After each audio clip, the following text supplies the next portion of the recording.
Well, hey everyone, welcome back to another video by Modern Protector, brought to you by me, the founder of Modern Protector. And I wanted to do a continuation video from my most recent acquisitions video. Actually, I was having a conversation with a friend of mine, and he said, man, you should really do a video. So this video is actually his idea on how each one of these guns actually came about, and then just different things that I look for whenever I'm looking to buy a used gun or if I'm going to be doing a trade. So I put together a quick list. I do have a cheat sheet over here, but I wanted to just kind of talk through how some of these came about and then the things that I was looking for in them that actually made me decide to go ahead and get the firearm that I was looking at, whether it's buying it, trading it, or anything like that.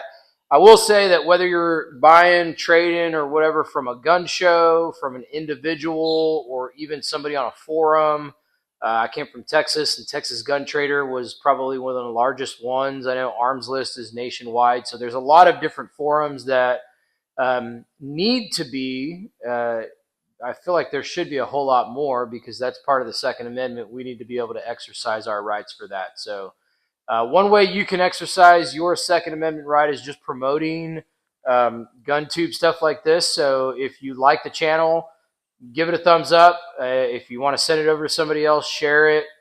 Copy the link, post it on your Facebook or whatever.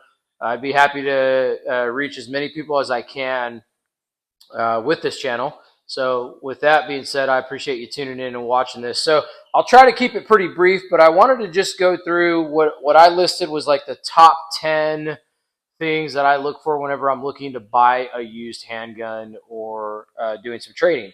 So the first one, and this is probably, I won't even say that any of these need to be in any particular order, but the first one is I just check to see if it's a good enough deal that even if I don't need it or if I don't want it, I'm still going to go ahead and pick it up because it's just either A, it's cheap enough, or maybe I'm buying from a friend and I'm helping them out. Maybe they need a little cash. I've been in that same spot, sell a gun.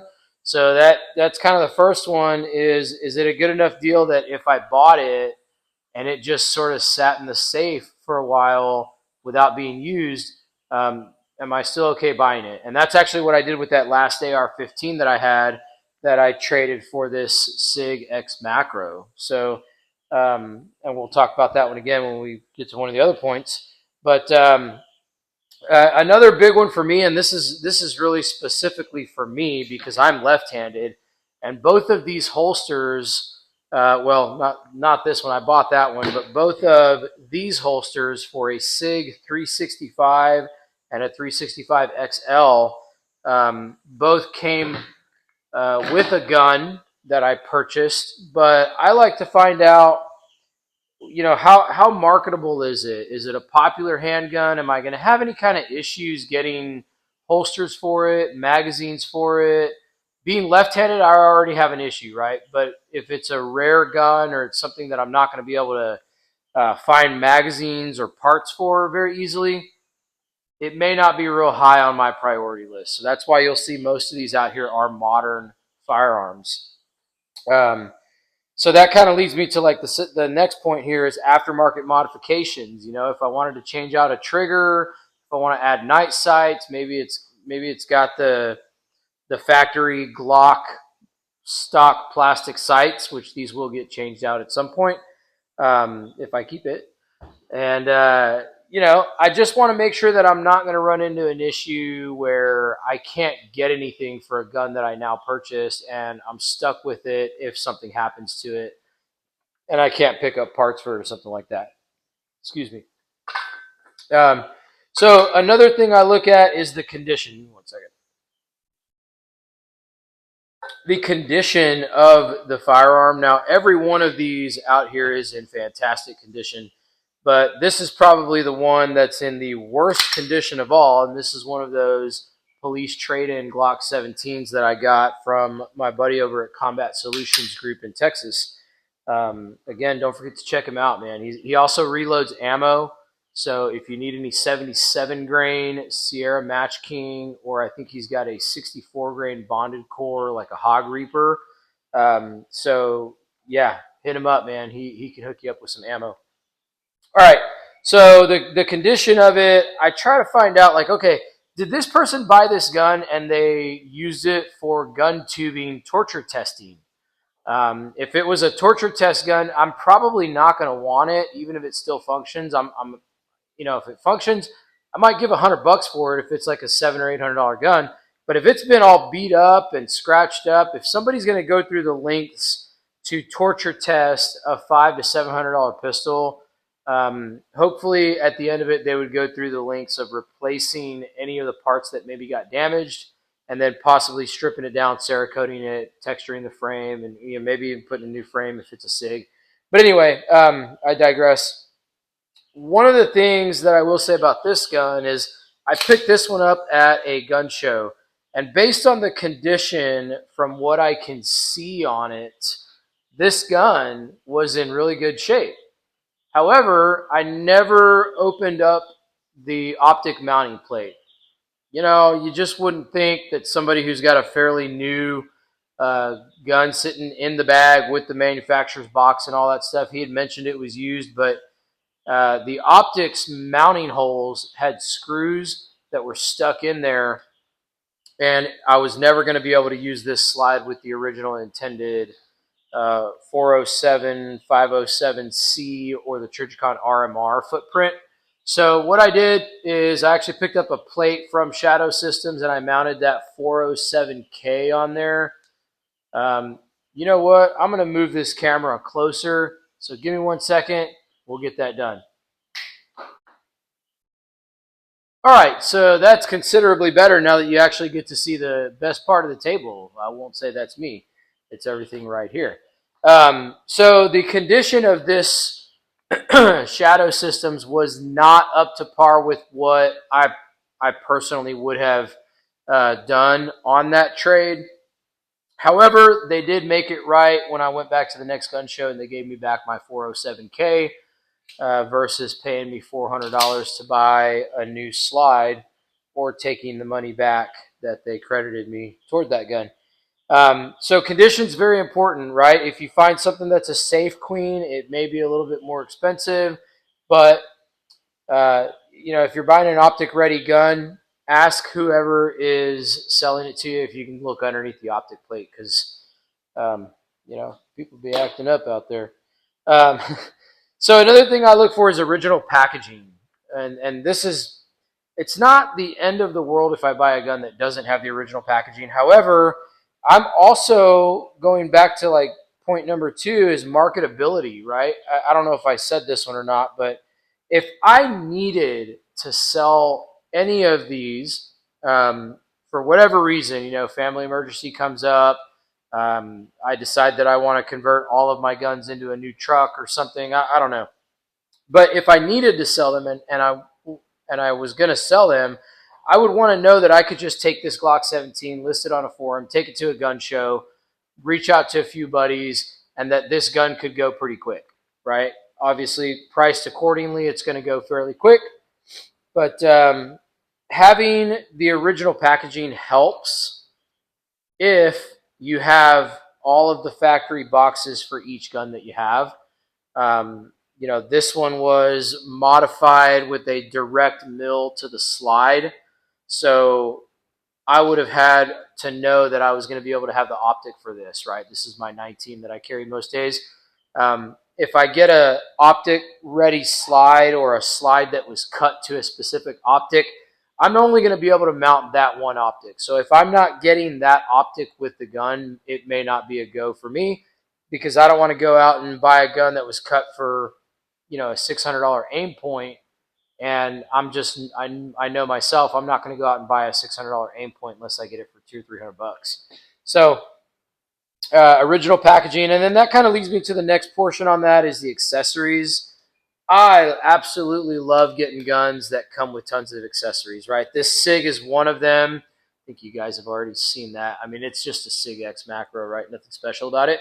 But this SIG came with a OD Green Romeo Zero. I showed that on the last video. It came with that OD Green XL frame and 2XL 12-round magazines. I just sold that today, that whole package. I sold that for $200.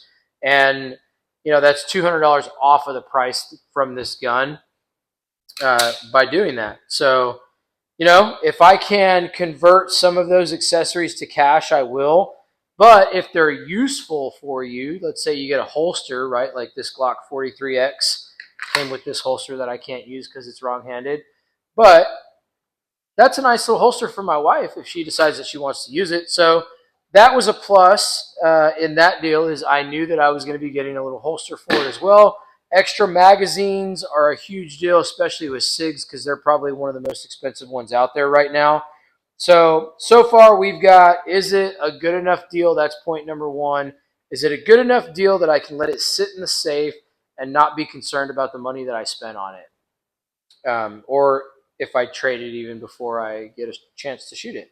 And then popularity, aftermarket modifications, marketability, modularity, like those things. I want to know that I can play around with a gun and not get stuck with, well, I got a 43X base and the sights can't change and the grip can't change and you can't change the trigger, and then you end up with just a plain old boring gun, kind of like a Glock. And then we've got the condition of it, original packaging, accessories. And this one is not necessarily the end of the world for me, because most of these guns you can buy aftermarket parts, you can buy factory parts if something happens. But when I'm looking at buying a used gun, or I'm looking at doing a trade, I do want to check, what is the manufacturer warranty like on that gun? And I've never had to send any guns back for manufacturer warranties, but guess what? I had to send one of these back, and that's actually the exact same model. Now, I didn't break it, but it was broken when I got it, and I knew about Vortex's warranty. So basically, I sent that in, and I got a free brand new one. But, knowing the warranty of the manufacturer is really important. I gave the guy the value for the scope that he was asking, but when I sent it all back, I got a new one. So manufacturer warranty, and also along with that, I had a new recent acquisition that I didn't talk about, and I got this bag from a buddy of mine. This is a Kelty Red Wing 30. This bag's freaking awesome, man. I got my laptop in here right now, and I may do a review on this bag at some point, but I don't carry like guns around and stuff in my bags. But what I do have in here is that Holosun 407K. Apparently I didn't mail it off yet. So this Holosun 407K cost me $100. Excellent condition, minus the fact that the elevation button is stuck, so I can't get it to turn. And I'm going to be sending this off to Holosun, and I believe they might take care of it. I'm not sure. We'll just have to see. They seem to have a pretty good manufacturer warranty. So, the other thing that I look at, if I'm on one of these forums and I'm looking at maybe buying a gun from Arms List or AR Gun Trader or whatever, I want to find out, okay, does that seller have anything that he's getting rid of in order to purchase something that I have here? And maybe I go, you know what, that's basically a Glock, that's a Glock, that's a Glock, that's a Glock. I can trade the SIG. Maybe I'm not going to shoot the SIG. And maybe I end up getting, I don't know, a souped up Glock 34 with an RMR and a flashlight or something like that. I would make that trade, because that would be another good home defensive gun, even though I'm going to have another 17 by the end of this week. So do they have something that they're willing to trade as opposed to sell? Maybe you don't want to get rid of your guns and you'd rather just give them cash. And maybe they're not willing to sell. They're just looking to trade, which I've run into that sometimes as well. I don't understand that part. I guess it's just harder to go buy something new, maybe. I'm not sure. One of the examples for that is, so I picked up a bunch of ammo last time I went to Texas, and it ended up being a little over 4,000 rounds, but some of it came in these little boxes, and the guy thought that they were reloads, and they're kind of dirty. Maybe they need to be cleaned up a little bit. I might not shoot them through my silencer right off the bat, but they all say PMC on the bottom, and they all are properly headspaced. Everything looks pretty good on them. But I picked up enough of this ammo that I'm taking 200 rounds of it and trading it on my way to Texas for a Streamlight TLR7 sub to go on this Glock. And I think I'm going to end up having like $30 into that Streamlight. Now I'm giving the guy 200 rounds of ammo. So, I'm not too concerned about getting rid of it because I just got 4,000 rounds. So that's how I'm going to be able to kit out some of these guns is by making trades. I do need to get another TLR1 HL. If anybody watching this has a TLR1 HL, I will trade you 200 rounds of PMC ammo for it. All right. Next point on here is how far do I have to travel?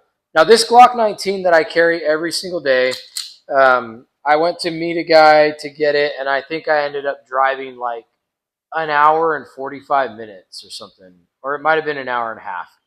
I don't know. It was too dang long, I'll tell you that.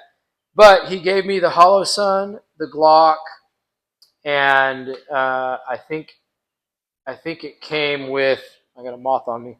I think it came with maybe some extra magazines, but I gave him a 19X, just a factory Gen 5 19X with 3 mags. I mean, I thought I did pretty good on that, Okay, but the drive, right? Sometimes if you meet somebody on a forum or you're buying it from, if it's not somebody you can end up driving an hour to get there and then they don't even show up. I would just say be careful of like your shady characters and the people that are, slow to communicate. If they can't hop on the phone call with you, they're probably not really ready to sell the gun.